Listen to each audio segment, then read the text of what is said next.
آلہ واصحابہ اجمعین اما بعد ان اللہ وملائکتہ یصلون علی النبی یا ایھا الذین آمنوا صلوا علیہ وسلموا تسلیما اللہم صل علی سیدنا مولانا محمد وعلی آلہ وصحبہ افضل صلواتک وعدد معلوماتک وبارک وسلم۔ اس سے پہلے ہم نے پارے 27 تک کا خلاصہ سماعت کیا تھا۔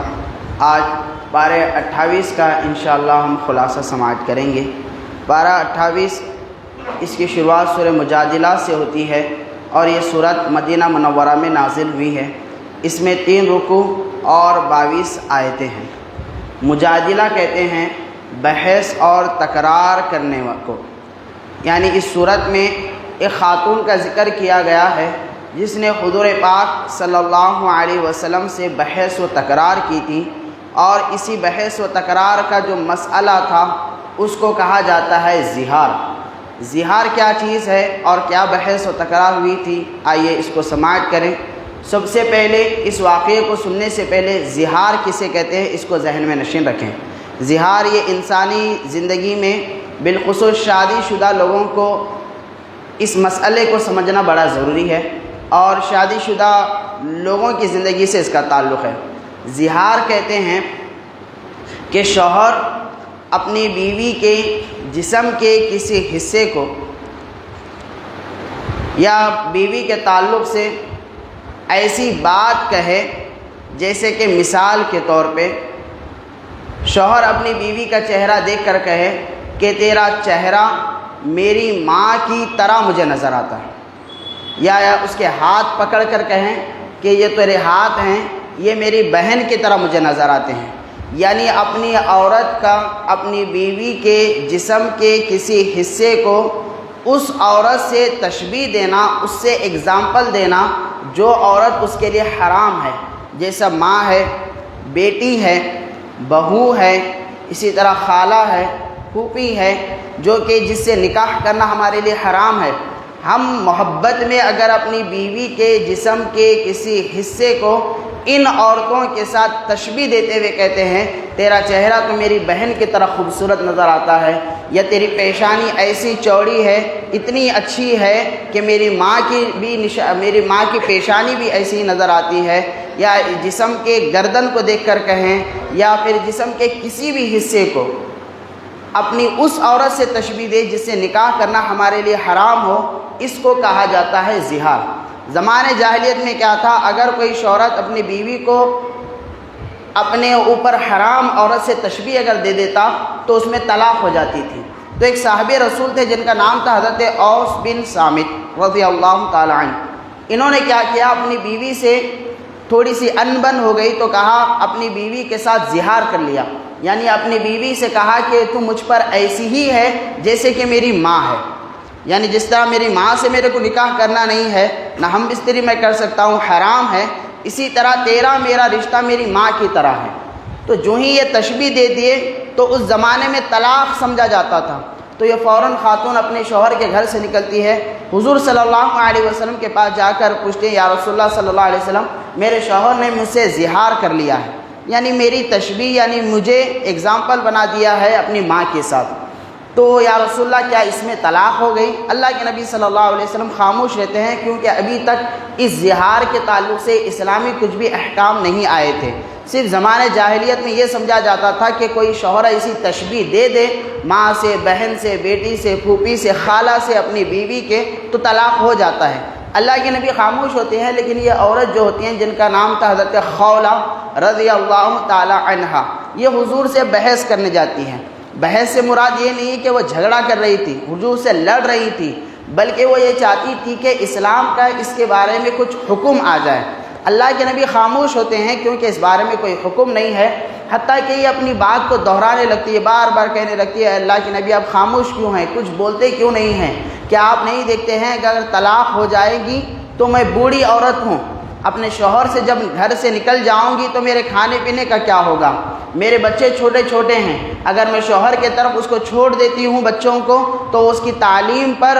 کوئی فوکس نہیں کرے گا اور وہ کھانا بھی برابر نہیں کھلائے گا۔ میں اپنے ساتھ رکھتی ہوں تو میں خود کمزور ہوں، میں بھی ان کو کھانا نہیں کھلا سکتی ہوں، یعنی میری گھر کی پوری زندگی تباہ ہو جائے گی، برباد ہو جائے گی، آپ اس میں کچھ حکم دیں۔ اللہ کے نبی خاموش ہوتے ہیں، لیکن یہ اتنی تکرار کرتی ہیں کہ اماں عائشہ دیکھتی ہیں، دیکھ کر فرماتی ہیں کہ اے خولہ، کیا تو نہیں دیکھتی ہے کہ اللہ کے نبی صلی اللہ علیہ وسلم کے چہرے کے آثار کیا ہیں؟ تھوڑی دیر خاموش رہ جا، یقیناً اللہ تعالیٰ کا تیرے بارے میں کوئی نہ کوئی حکم آئے گا۔ لیکن جو کہ باتیں بننا شروع ہو جاتی ہیں، نہیں اسے تو طلاق ہو جاتا ہے، اس کو تو خولہ کو اپنے شوہر کے گھر سے نکلنا پڑے گا، لیکن یہ بات انہیں قبول نہیں ہوتی ہے کہ میں اس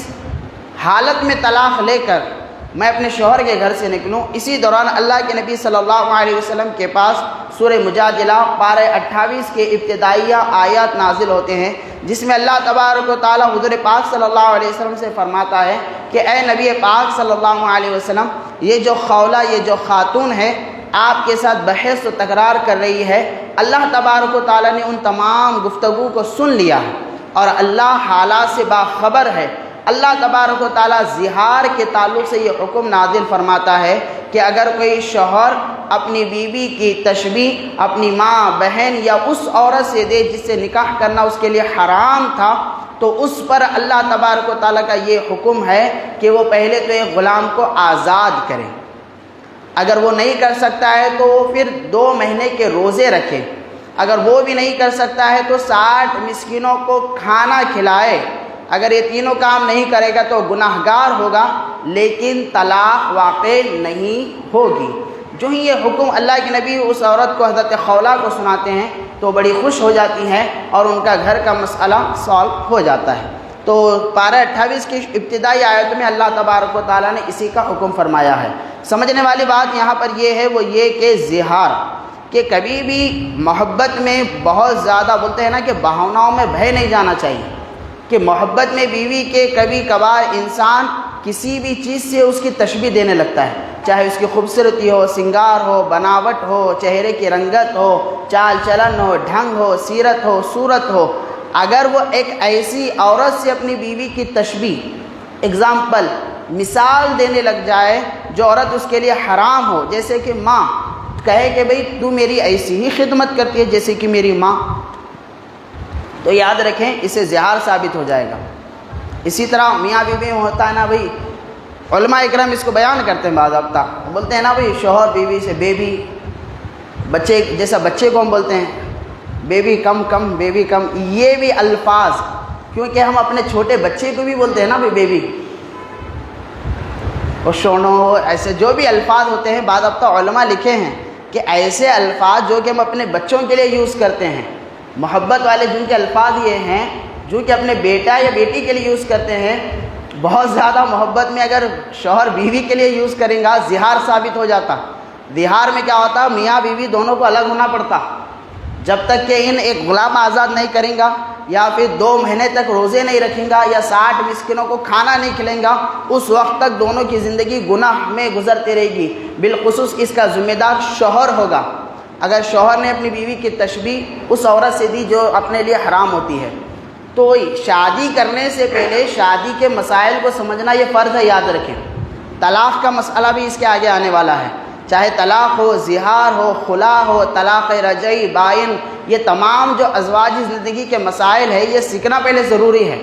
ورنہ شونو بینو بول کے سیدھا زہار میں چلے جاتے ہیں، گناہوں میں زندگی گزر جاتی ہے، خیال تک بھی نہیں رہتا اپنے کو۔ شاید بہت سارے لوگ اس مسئلے میں ملوث ہوتے ہیں، جب یہ کئی دفعہ میں نے اس مسئلے کو بیان فرمایا ہے، بعض لوگوں کے ہوش اڑ چکے ہیں، انہوں نے کہا ہم نے تو کئی مرتبہ ایسا کہہ دیا ہے، خیال نہیں ہے، مسائل سے واقفیت نہیں ہوتی ہے، محبت میں اتنے گرفتار ہو چکے ہیں کہ محبت میں پھر عاشق کیا کرے پتہ بھی نہیں چلتا۔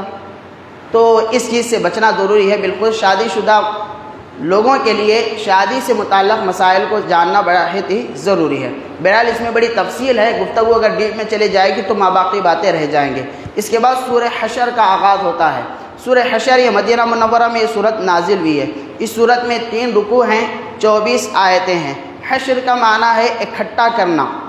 ایک جگہ جمع ہونا، جو کہ اس میں اس واقعے کی طرف اشارہ دیا گیا ہے جہاں پہ بنو نذیر کے لوگ، یہودی لوگ جو مدینے سے نکالے گئے تھے، اس وجہ سے اس کو حشر کہا جاتا ہے۔ اس کے علاوہ نبی پاک صلی اللہ علیہ وسلم نے ارشاد فرمایا کہ جس نے صبح کے وقت 3 مرتبہ اعوذ باللہ السمیع العلیم من الشیطان الرجیم کہا اور سورہ حشر کی آخر کی 3 آیتوں کی تلاوت کی، اللہ تبارک و تعالیٰ 70,000 فرشتوں کو اس پہ مقرر کر دیتا ہے کہ وہ رات آنے تک اس کے لیے مغفرت کی دعائیں کرتے ہیں۔ جو سورہ حشر کی آخر کی 3 آیتوں کو پڑھتا ہے، بڑی مشہور و معروف آیتیں ہیں، واللہ الذی لا الہ الا هو الحی القیوم، یہ تمام وہ آیتیں ہیں کہ الملک القدوس السلام المؤمن المہیمن العزیز الجبار المتکبر سبحان اللہ عما یشرکون، یہ یعنی جس میں اللہ تبارک و تعالیٰ کے صفت نام، اللہ تبارک و تعالیٰ کی بندوں پہ مہربانیوں کا ذکر ہے کہ جو پڑھے گا اللہ تبارک و تعالیٰ 70,000 فرشتوں کو اس کے لیے مقرر فرما دے گا۔ اسی کے ساتھ اگر اسی دن اگر وہ انتقال بھی کر جائے گا ان آیتوں کو پڑھ کر تو اس کو شہید کا مرتبہ دیا جائے گا۔ تو بڑی مبارک اور متبرک یہ آیتیں ہیں، یہ سورہ ہے۔ اللہ تبارک و تعالیٰ نے پھر آیت آگے ارشاد فرماتا ہے کہ لو انزلنا هذا القرآن على جبل لرأيته خاشعا متصدعا من خشية الله وتلك الأمثال نضربها للناس لعلهم يتفكرون، کہ اللہ پاک قرآن کے تعلق سے ارشاد فرماتا ہے کہ اگر ہم اس قرآن کو پہاڑوں کے اوپر نازل فرماتے تو تم دیکھتے کہ قرآن کی خوف، اس کی خشیت اور اس کا جلال کا اثر یہ ہوتا کہ پہاڑ ریزہ ریزہ ہو جاتا، ٹکڑے ٹکڑے ہو جاتا، جو کہ پہاڑ اتنا سخت ہے کہ اللہ تبارک و تعالیٰ نے پہاڑ کی وجہ سے زمین کو شیک ہونے سے، ہلنے سے اور زمین کو تھر تھرانے سے بچانے کے لیے وزن پہاڑ کو بنا دیا ہے۔ جو پہاڑ زمین کو سنبھال رہا ہے وہ پہاڑ قرآن کے جلال کو نہیں سنبھال سکتا تھا۔ تو اللہ پاک فرماتا ہے کہ قرآن میں اتنا بڑا تاثیر ہے کہ پہاڑ بھی اس کو برداشت نہیں کر سکتا تھا۔ تو آج اگر کسی شخص پر قرآن پاک پڑھا جائے، اس کے باوجود بھی اس پر قرآن کا اثر نہ ہو تو سمجھ جائیے پہاڑ سے بھی سخت اس کا دل ہو چکا ہے، کیونکہ پہاڑ کے مقابل میں تو ہمارا دل بڑا نرم ہے۔ مثال اللہ تبارک و تعالیٰ اس اعتبار سے دینا چاہ رہا ہے کہ جب پہاڑ قرآن کو برداشت نہیں کر سکتا تھا،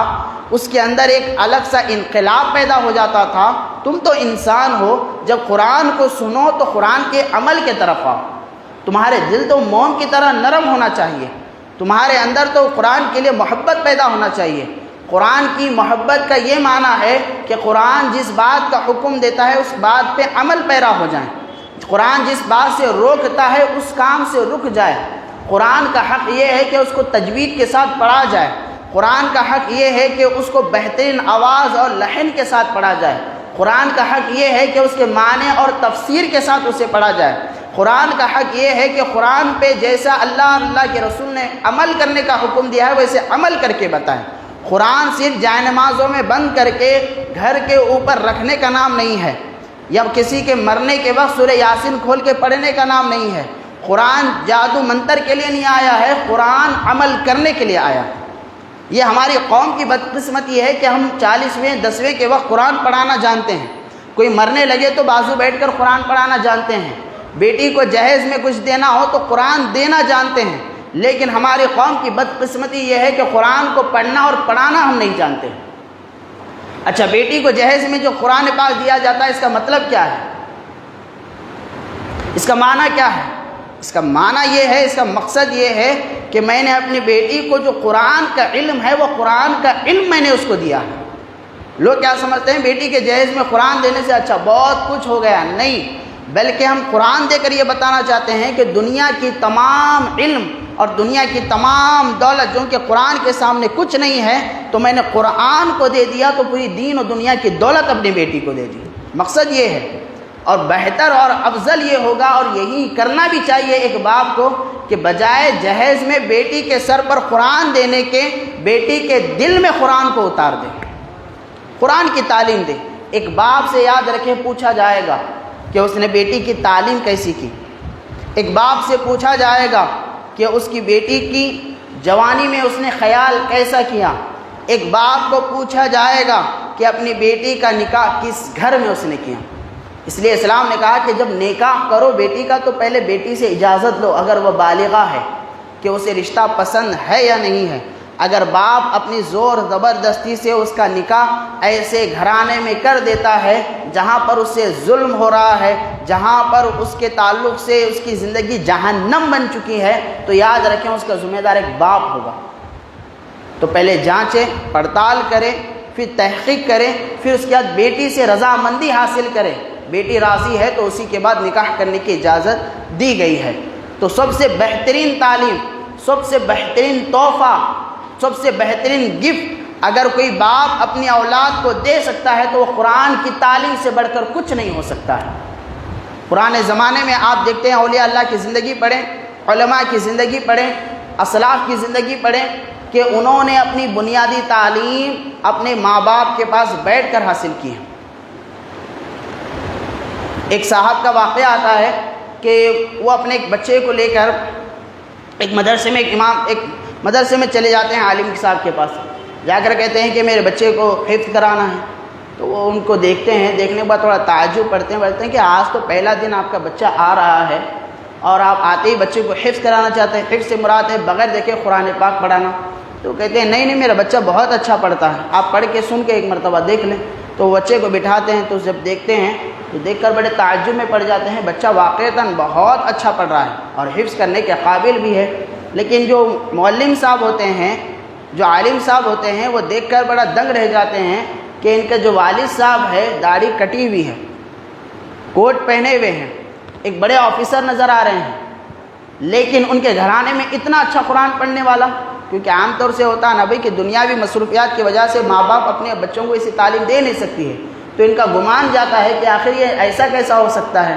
پھر کیا ہوتا ہے کہ دوسرے دن کہتے ہیں کہ آپ نے والد صاحب کو آپ لے کر آ جائیں۔ تو دوسرے دن جب والد صاحب کو لے کر آتے ہیں تو ان سے پوچھا جاتا ہے کہ آپ کا بچہ اتنا اچھا قرآن پڑھتا ہے،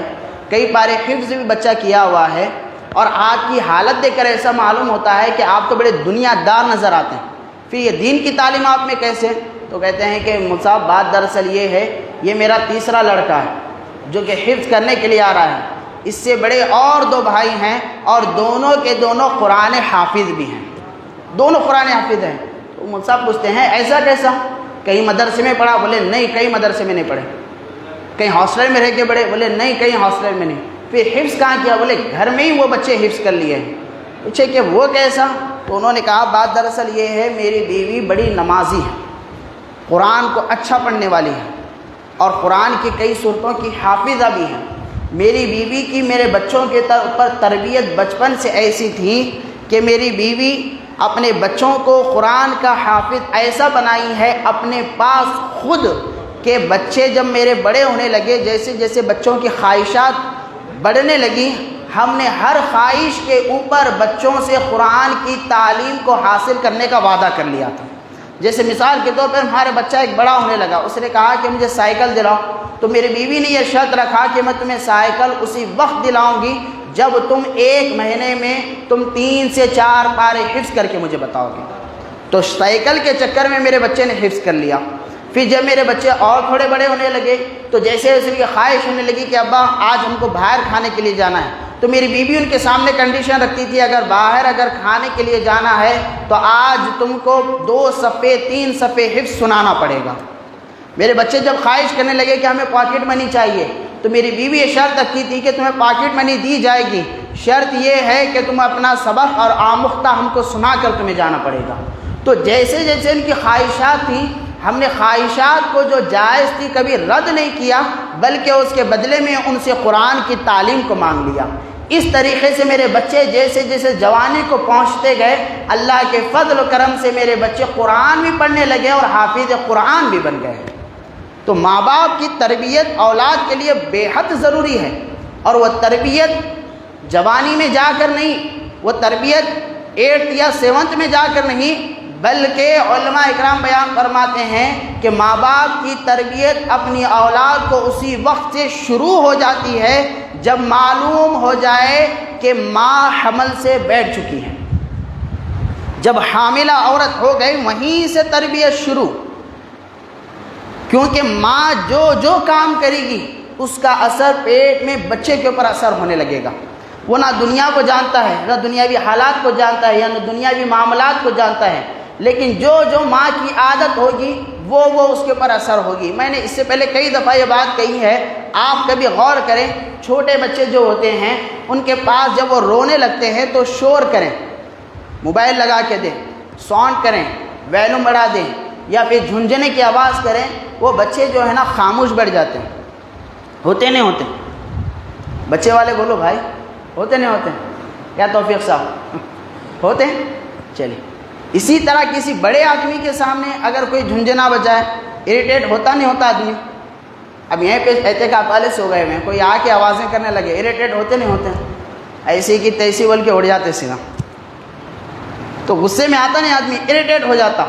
بچے وہاں پر خوش ہوتے ہیں، بڑے اریٹیٹ ہو جاتے ہیں۔ وجہ کیوں ہے کہ جب علماء اکرام بیان فرماتے ہیں کہ جب اگر حمل سے رہنے کے بعد خاتون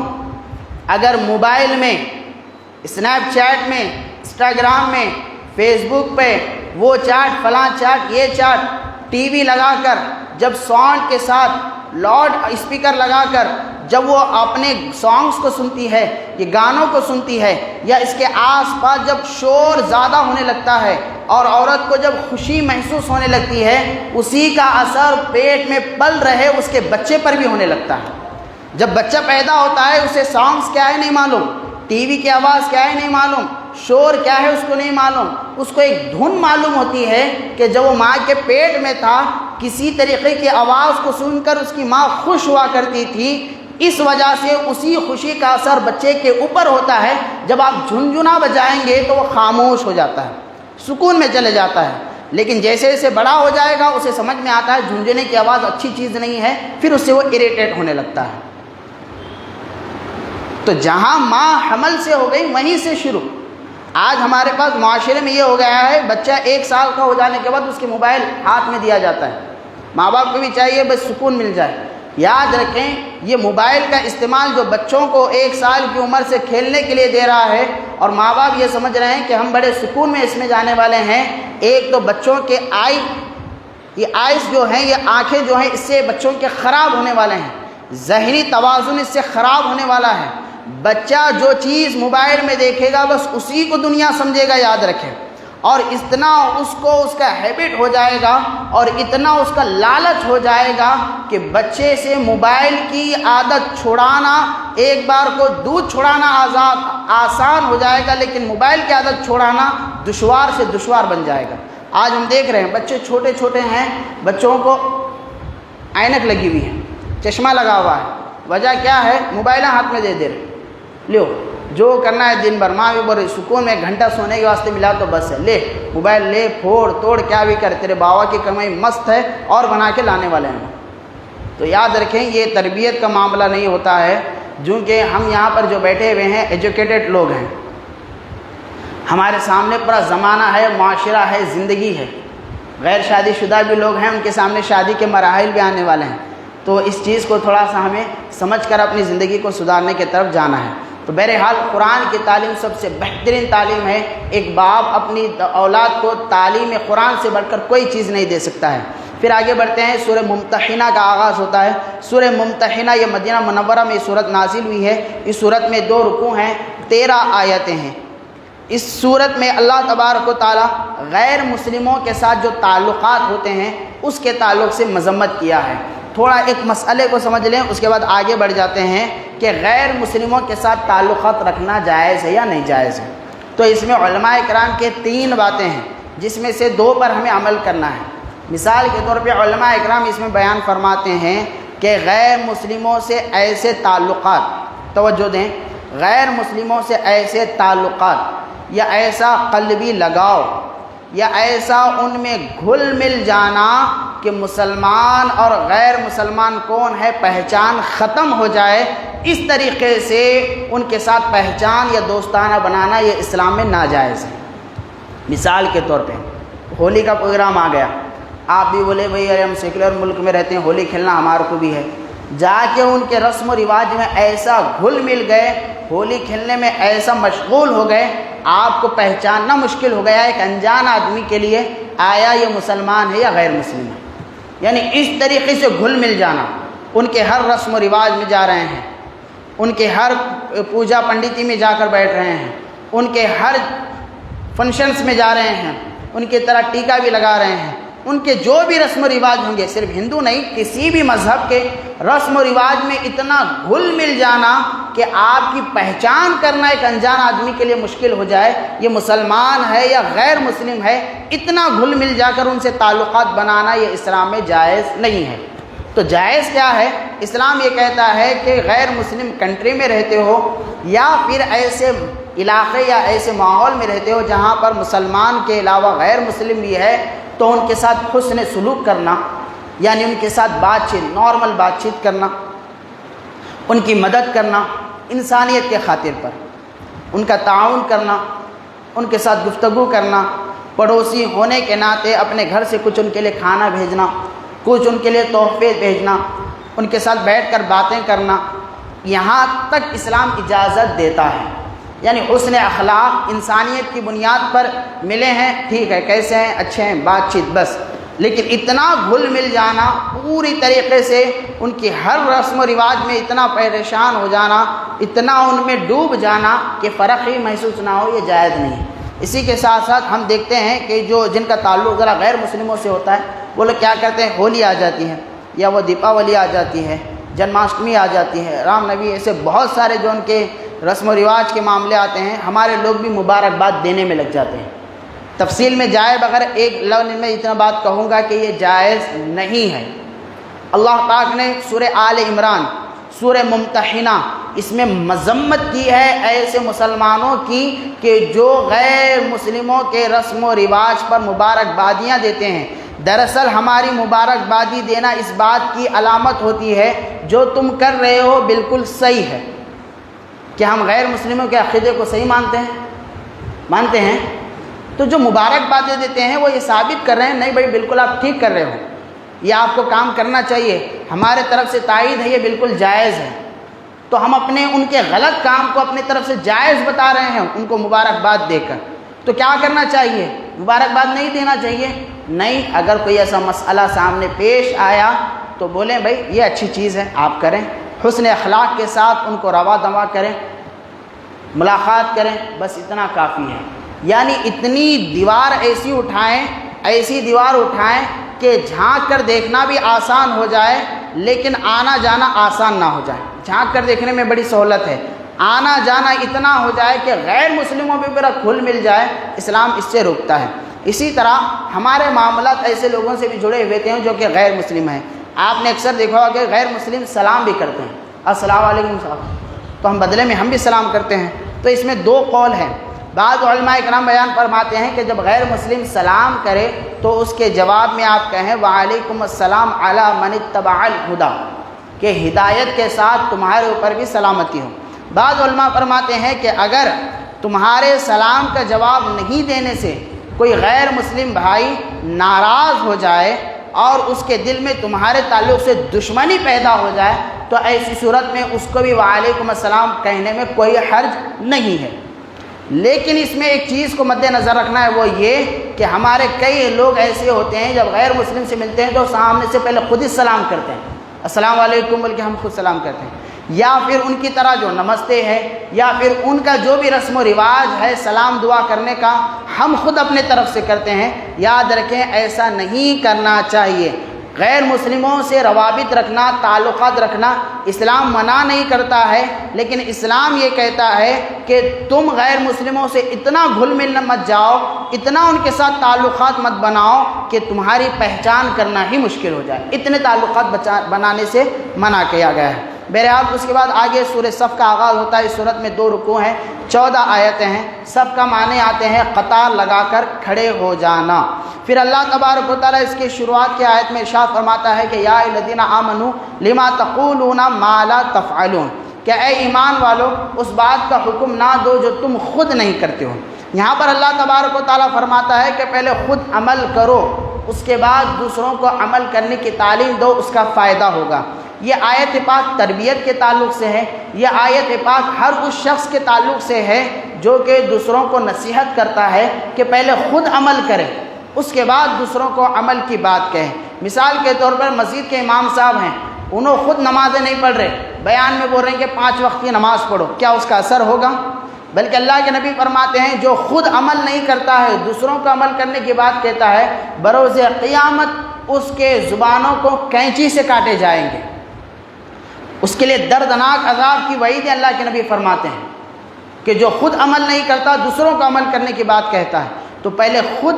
تربیت میں اولاد کو بھی دیکھیں، جب ہم خود نمازوں کی پابند نہیں ہوں گے، ہم اپنے اولاد سے کہیں کہ نماز پڑھنے کے لیے جاؤ، روزہ رکھو، فلاں اچھا کام کرو، تو اس کا عمل کا اثر کیوں نہیں ہوتا ہے؟ کیونکہ ہم خود اس پہ عمل نہیں کرتے ہیں۔ تو پہلے خود عمل کریں، اس کے بعد لوگوں کو تعلیم دیں۔ یہی صحابہ اکرام کا، اولیاء اللہ کا اور انبیاء علیہ الصلوۃ والسلام کا طریقہ کار تھا۔ پھر سورہ جمعہ کا آغاز ہوتا ہے۔ سورہ جمعہ یہ مدینہ منورہ میں یہ صورت نازل ہوئی ہے۔ اس صورت میں 2 رکوع ہیں، 11 آیتیں ہیں۔ 7 دنوں میں چونکہ جمعہ کا دن ایک افضلیت کا مقام رکھتا ہے اور اس صورت میں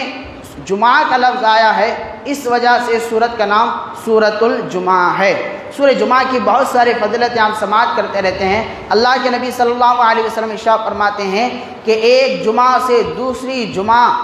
یہ ایسی فضیلت رکھتی ہے کہ ایک انسان کے تمام صغیرہ گناہوں کو اللہ تبارک و تعالیٰ ایک جمعہ سے دوسرے جمعہ کے درمیان میں کفارے کے طور پر اس کو معاف کرتے جاتا ہے۔ اللہ کے نبی فرماتے ہیں کہ جس نے 3 جمعہ کو جماعت کے ساتھ نہیں پڑھا، اللہ تبارک و تعالیٰ اس کا نام منافقین میں شامل فرماتا ہے۔ جمعہ اللہ کے نبی صلی اللہ علیہ وسلم فرماتے ہیں یہ تمام دنوں میں سردار کا مقام رکھتا ہے۔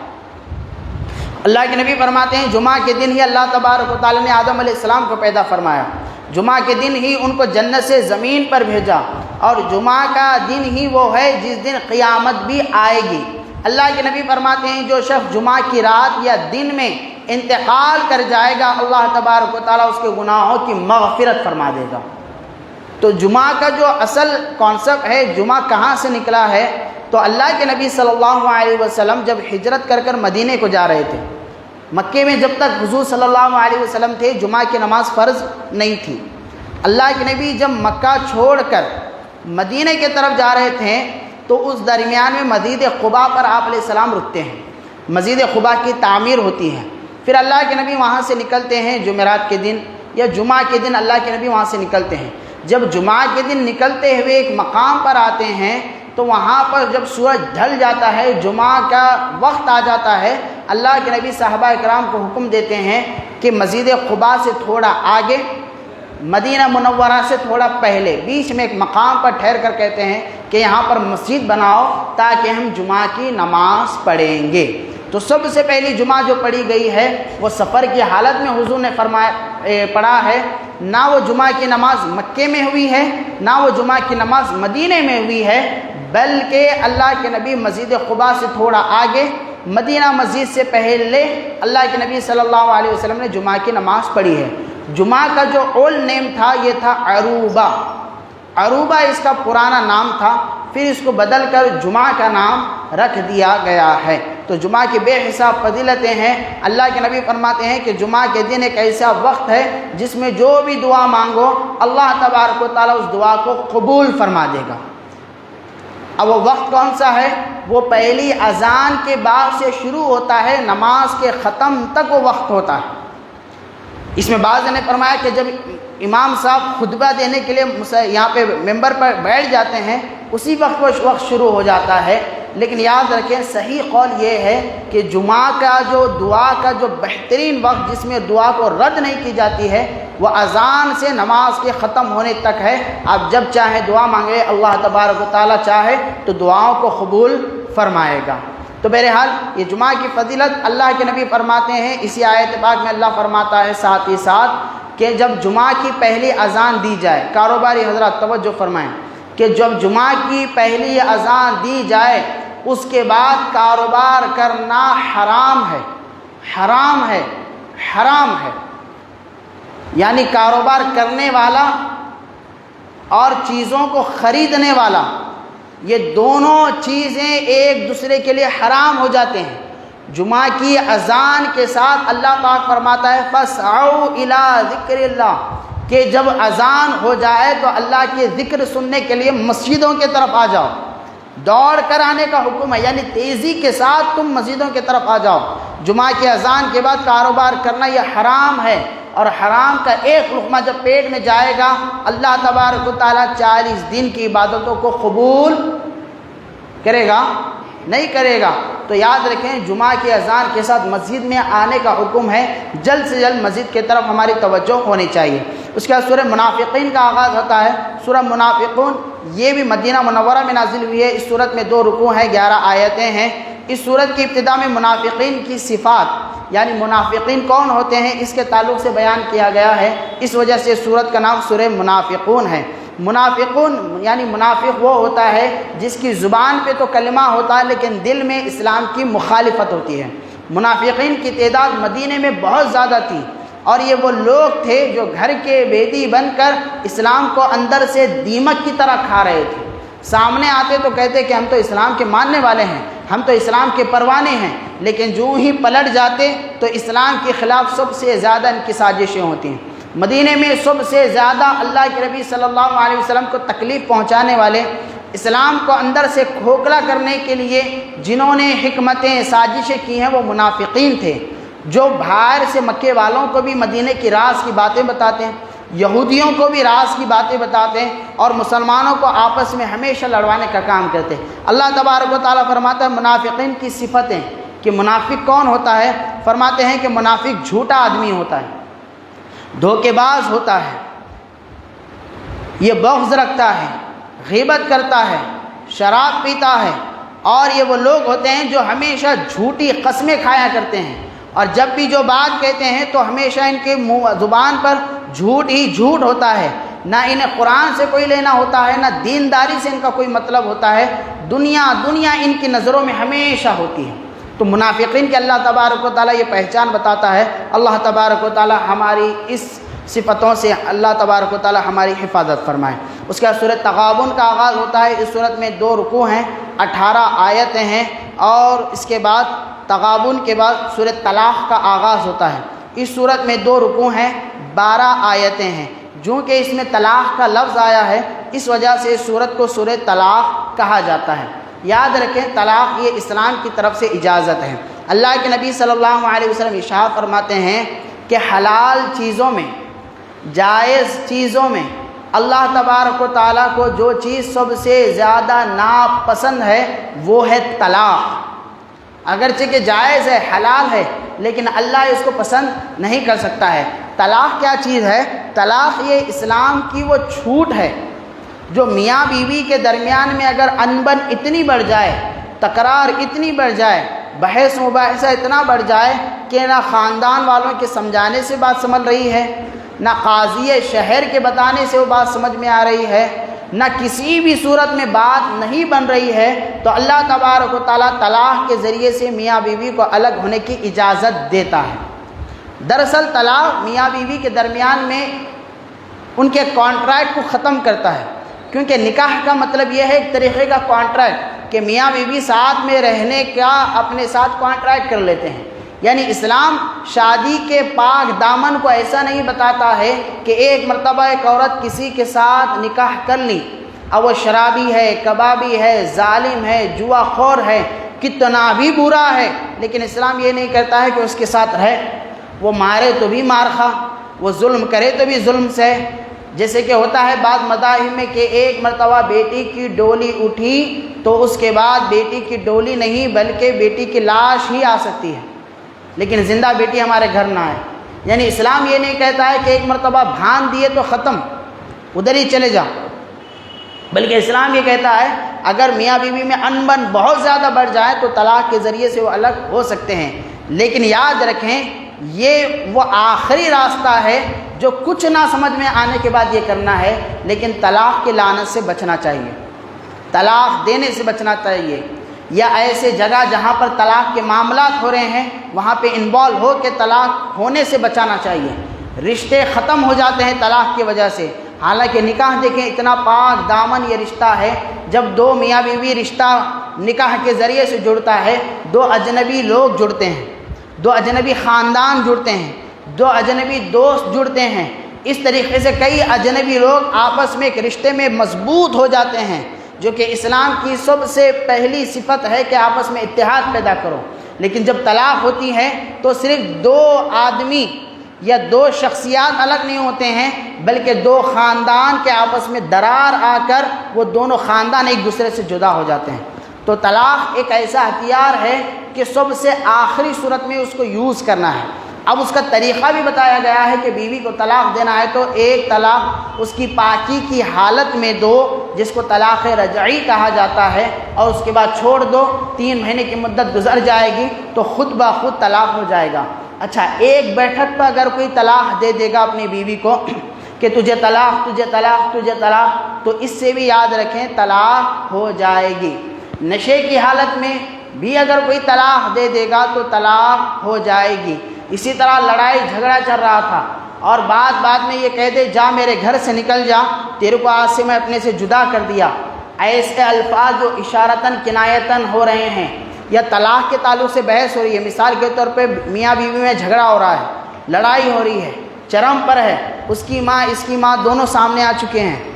فل بحث چل رہی ہے، دیکھ تیرے کو طلاق دے توں سمجھا رہا ہوں، دیکھ میں تیرے کو بتا رہا ہوں، دیکھ بولتے بول دیا چل نکل جا میرے گھر سے، ہو گیا تیرا میرا رشتہ ختم۔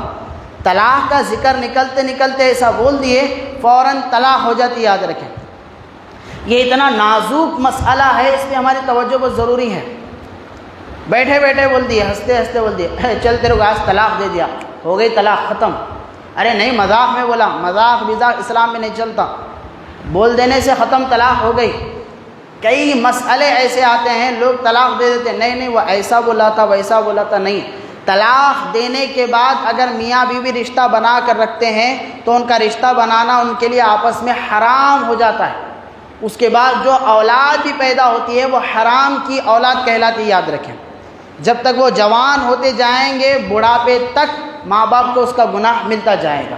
تو ایک پاک رشتہ ہے، طلاق جیسے لفظ ہے اس کو ختم نہیں کرنا چاہیے۔ پھر اللہ تبارک و تعالیٰ عدت کے تعلق سے بیان فرماتا ہے کہ اگر شوہر اپنی بیوی کو طلاق دے دے تو بیوی کو 3 حیض یعنی 3 مہینے تک اپنے شوہر کے گھر میں ہی رہ کر گزارنا پڑے گا، اور طلاق ہونے کے بعد شوہر پر لازم ہے کہ جب تک بیوی کی عدت ختم نہ ہو جائے اس کے وہ کھانے پینے کا تمام سامان یا اس کے لیے اخراجات کو شوہر کو ہی برداشت کرنا پڑے گا۔ پھر آگے عدت کے تعلق سے اللہ تبارک و تعالیٰ فرماتا ہے کہ کسی عورت کا شوہر انتقال کر جائے تو اس کے لیے 4 مہینے 10 دن کی عدت ہے، اور وہ عدت اسے اپنے شوہر کے گھر میں ہی گزارنا پڑے گا۔ یہ مسئلہ بڑا اہم ہے۔ بات کیا ہوتا ہے جب بیٹی جیسے داماد کا انتقال ہو گیا تو ماں باپ کیا کرتے ہیں، اپنی بیٹی کو اپنے گھر میں بلا لیتے ہیں، بھائی سسرال میں کہاں رکھنا، چھوڑو ان اکیلی کیسا رہیں گی، اپنے گھر بلا لیتے ہیں۔ یاد رکھیں بلا کر لانے والے ماں باپ گنہگار ہو جائیں گے، کیونکہ جب شوہر انتقال کر جائے یا طلاق دے تو طلاق دینے کی صورت میں 3 حیض یعنی کم از کم 3 مہینے تک، اور بیوی یعنی عورت کے بیوہ ہونے کی صورت میں 4 مہینے 10 دن تک جہاں پر اس کا شوہر رہتا تھا وہیں پر اسے رات دن گزارنا پڑے گا۔ البتہ علماء کرام اس میں اجازت اتنی دیتے ہیں کہ عورت چاہے تو دن کو ماں باپ کے گھر میں گزار سکتی ہے، لیکن جب رات ہو جائے تو پھر جہاں پر شوہر رہتا ہے وہیں پر آ کر اسے رات گزارنا پڑے گا۔ تو ماں باپ اگر اپنے گھر اپنے بیٹی کو بلا کر لاتے ہیں تو یاد رکھیں وہ عورت بھی گناہگار ہوگی، وہ ماں باپ بھی گناہگار ہوں گے، کیونکہ عدت کے ایام کو شوہر کے گھر میں ہی گزارنا پڑے گا۔ اچھا، اس کے بعد بعض لوگوں کے ذہنوں میں یہ غلط فہمی بھی ہوتی ہے کہ جو بیوہ عورت ہوتی ہیں وہ نہ کوئی فنکشن اٹینڈ کر سکتی ہے، نہ کوئی شادی بیاہ میں وہ جا سکتی ہے، نہ کوئی اچھے کام وہ کر سکتی ہے، بلکہ اس کو منحوس صورت بنا کر وائٹ ساڑی پہن کر بیٹھنا چاہیے۔ یاد رکھیں اسلام میں ایسا کانسیپٹ نہیں ہے، یہ غلط ہے، جہالت ہے۔ اسلام یہ کہتا ہے کہ کسی بھی آدمی کے مر جانے کے بعد، اس کو توجہ سے سنیں، اگر ہمارے والد ہی کیوں نہ انتقال کر جائے، اللہ نہ کرے، اللہ عمر دراز کرے، مثال دے رہا ہوں، اگر والد ہی انتقال کیوں نہ ہو جائے، بھائی کیوں انتقال نہ ہو جائے، بیٹا ہی کیوں نہ انتقال ہو جائے، 3 دن تک سوگ منانا ہے۔ 3 دن تک کیا منانا ہے؟ زور سے بولیں، سوگ منانے سے کیا مطلب ہے؟ 3 دنوں تک کوئی خوشی کا کام نہ کرے، کوئی خوشی والی چیز گھر میں نہ لائے، کوئی ایسی ہنسی مذاق نہ کرے، بلکہ سوگ یعنی غم منانا ہے۔ کتنے دنوں تک؟ 3 دنوں کے بعد فری ہیں، آپ کوئی فنکشن بھی کرنا چاہتے ہیں بالکل جائز ہے، 3 دنوں کے بعد آپ کو جائز ہے گھر میں ہنسی مذاق بالکل جائز ہے، 3 دنوں تک ہی غم منانا ہے، غم بھی ایسا کہ افسوس جتاتے ہوئے، وہ نہیں کہ رونا شروع کریں۔ بعض لوگ ایسے بھی ہوتے ہیں بولتے ہیں کہ بھئی 40واں ہونے تک بال بھی نہیں کٹانا، کئی کو نہیں کٹانا، نہیں ہمارے بڑے ابا کا انتقال ہوا، ارے بھئی بالاں جا کے سر کو جا کے پیر کو لگ رہے ہیں، نہیں مت کٹاؤ بول رہے ہیں، تیرا منہ دیکھ رہے بھیانک دہشت گرد دکھ رہا تو بولے نہیں نکو کٹاؤ بولے، یہ جہالت ہے، یاد رکھیں کہ 3 دنوں تک بالا نہیں کٹانا۔ اچھا 40 دن ہونے کے بعد کیا کرتا معلوم پٹھا، بالا بھی کٹا لیتا، داڑھی بھی کٹا لیتا، ارے داڑھی کٹانا تھا کیا ہوتا نہیں، 40 دن تک روک لیا، دنیا کی بڑھ گئی تھی، اب کاٹ لیا تو ختم۔ وہ داڑھی نہیں کاٹنا تھا لیکن اس کو کاٹا، جو بالا پہلے سے کاٹنا تھا اس کو نہیں کاٹا۔ تو یاد رکھیں 40 دنوں تک یہ جو فگر بنا کے رکھتے ہیں یہ غلط ہے۔ کتنے دن سوگ منانا ہے؟ اور زور سے بولیں، کتنا ہے بولو، سننے والے نہیں ہیں، پھر اور ایک بار زور سے بولیں۔ کئی لوگوں کو یہ مسئلہ میں بول چکا ہوں، یہ ہمارے مسجد میں کئی لوگوں کو بول چکا ہوں، اس کے بعد نہیں ہوں صاحب نہیں سن رہے، ہمارے امی گالیاں دے رہے ہیں میرے کو، بولے نہیں بھائی، مسئلہ سمجھانے سے بات سمجھ میں آئے گی۔ اگر صحابہ اکرام یہ سوچ کے بیٹھتے تھے تو یاد رکھیں دین ہم تک نہیں پہنچتا تھا۔ ہمارے علماء اسلاف ہمارے بڑے اگر یہ سوچ کے بیٹھتے تھے لوگ کیا کہیں گے تو دین ایسا نہیں پہنچتا تھا۔ تو 3 دن تک سوگ منانا ہے، اس کے بعد یہ بالا کٹانا چاہتے ہیں بالا کٹا سکتے ہیں، بلکہ جسم کے حصوں کے بال جن کو کٹانا ہمارے لیے ضروری ہے، بغل کے ہیں، شرمگاہ کے پاس کے ہیں، ان کو تو 40 دن سے پہلے کاٹنا بھی چاہیے۔ بعض علماء نے کہا کہ 40 دنوں تک ان بالوں کو چھوڑ کے رکھنا انسان کو گناہ کی طرف لے کے جاتا ہے، ثواب نہیں گناہ ملتا ہے الٹا۔ 40 دنوں کے اندر ان بالوں کو کاٹنا چاہیے۔ بہتر طریقہ یہ ہے کہ ہر ویک میں بغل کے پاس شرمگاہ کے بال یہ ہر ویک میں کم از کم انسان کو کاٹنا چاہیے۔ زیادہ سے زیادہ مہلت 40 دنوں تک کی ہے، 40 دنوں سے پہلے تو کاٹنا ہے، 40 دنوں کے بعد تو پھر مسائل بڑھنے والے ہیں، یاد رکھیں۔ تو بہرحال عورت کے لیے یہ حکم ہے کہ جب اس کا شوہر انتقال کر جائے، صرف شوہر انتقال کر جائے تو اس کو چاہیے کہ وہ 4 مہینے 10 دن تک اس کا سوگ منائے، اس کا غم منائے، یہ عورت کے لیے حکم ہے۔ ماں باقی کسی بھی آدمی کے لیے اپنے یا عورت کے لیے، اپنے بیٹے کے لیے، بھائی کے لیے، باپ کے لیے صرف 3 دن کا ہی کیا منانا ہے، اس کے بعد آپ جو بھی خوشی کا کام کر سکتے ہیں، لیکن اس سوگ کے دنوں میں آپ کہیں فنکشن اٹینڈ کرنا چاہے کر سکتے ہیں، کوئی بری بات نہیں ہے، کوئی مضائقہ نہیں ہے۔ مرنے کے بعد اگر محتاج ہوتا ہے تو مردہ ہماری دعاؤں کا محتاج ہوتا ہے، ہمارے لمبے والا چھوڑنے سے کچھ ملنے والا ہے، ہمارے رونے دھونے سے کچھ ملنے والا ہے، ٹھیک بولیے نہیں، بلکہ اگر کر سکتے ہیں تو اس کے لیے دعا کریں، 40 دنوں تک اس کے نام سے صدقہ کسی غریب کو کھانا کھلائیں، اس کا ثواب البتہ مل سکتا ہے۔ بجائے بال چھوڑنے کے 40 دنوں تک کسی کو کھانا کھلائیں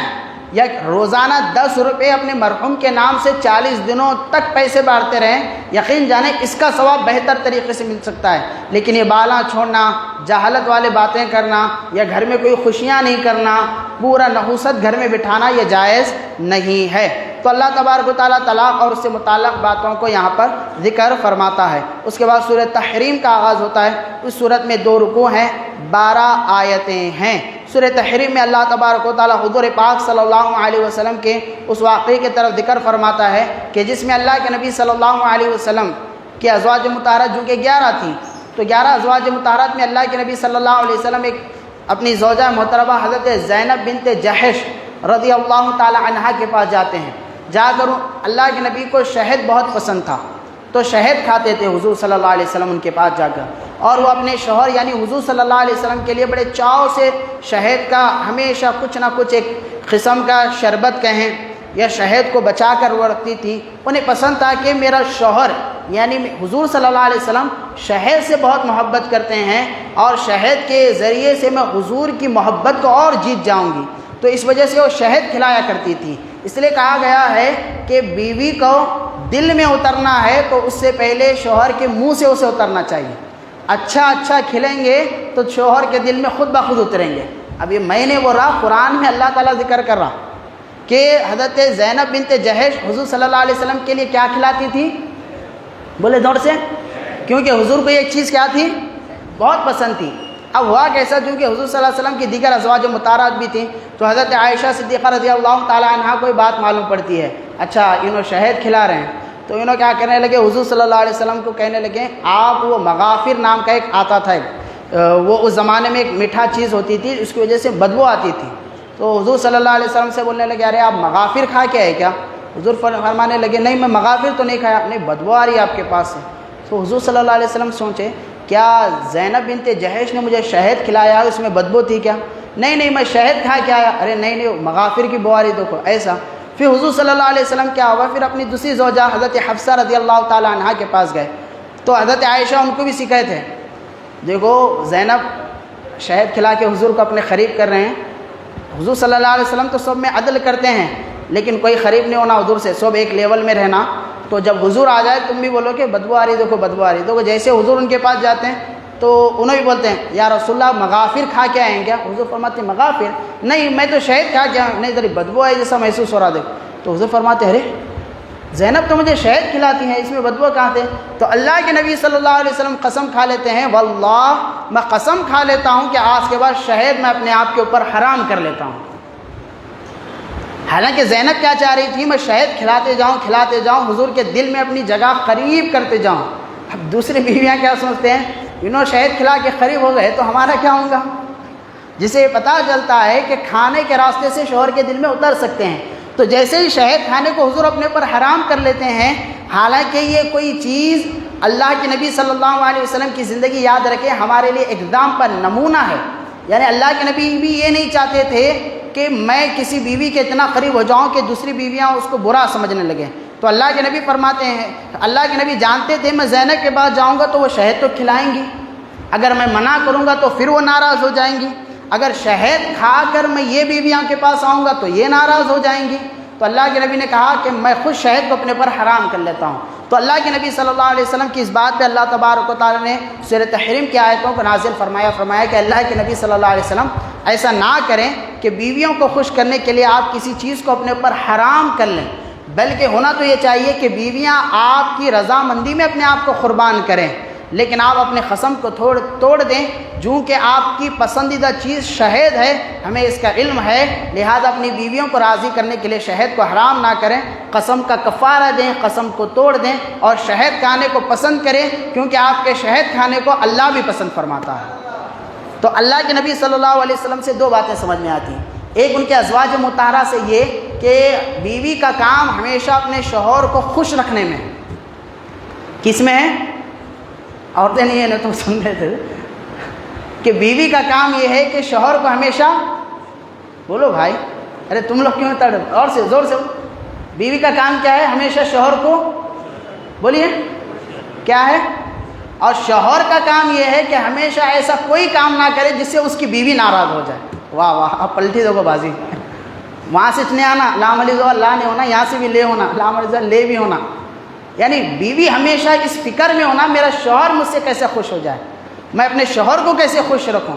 میں اپنے شوہر کو کیسے اپنے لیے راضی رکھوں۔ تو شوہر کا بھی کام یہ ہونا چاہیے کوئی ایسا کام نہ کرے جس سے میری بیوی ناراض ہو جائے، کوئی ایسا کام نہ کرے جس سے میری بیوی مجھ سے خوف کھائے، کوئی ایسا کام نہ کرے جس کی وجہ سے میری بیوی مجھ سے دور ہو جائے، کوئی ایسا کام نہ کرے کہ بیوی مائکے میں جا کر 2 3 مہینے جا کر بیٹھ جائے، آنے کی بات نہ کہے۔ یعنی شوہر کی بھی ذمہ داری ہے کہ بیوی کی ناراضگی سے بچائے، اور بیوی کی ذمہ داری یہ ہے کہ شوہر کو ہمیشہ خوش رکھنے کی کوشش کرے۔ تو اس واقعے سے ہمیں پتہ چلتا ہے کہ حضرت زینب یہ کوشش ان کی ہوتی تھی کہ حضور کو میں شہد کھلا کے ان کو خوش رکھوں، ان کو راضی رکھوں، اور اللہ کے نبی اپنی بیویوں کو ناراض نہیں کرنے کے لیے شہد کھانے کو اپنے اوپر، تو دونوں باتیں ملے نا۔ تو حضور کی زندگی ایک ایسی زندگی ہے جب اس کو گہرائی سے پڑھیں گے تو ہر مسئلے کا حل ہمیں اس میں نظر آئے گا۔ اللہ تبارک و تعالیٰ سے دعا ہے اللہ تبارک و تعالیٰ جو باتیں کہی گئی ہیں دل و جان سے اس پہ عمل کی توفیق عطا فرمائیں۔ اللہ ہمارے بیٹھنے کو سننے سنانے کو اپنے بارگاہ میں شرف قبول فرمائیں۔ وصلی اللہ علی النبی المی و آلہ صلی اللہ علیہ وسلم۔ السلام علیکم ورحمۃ اللہ وبرکاتہ۔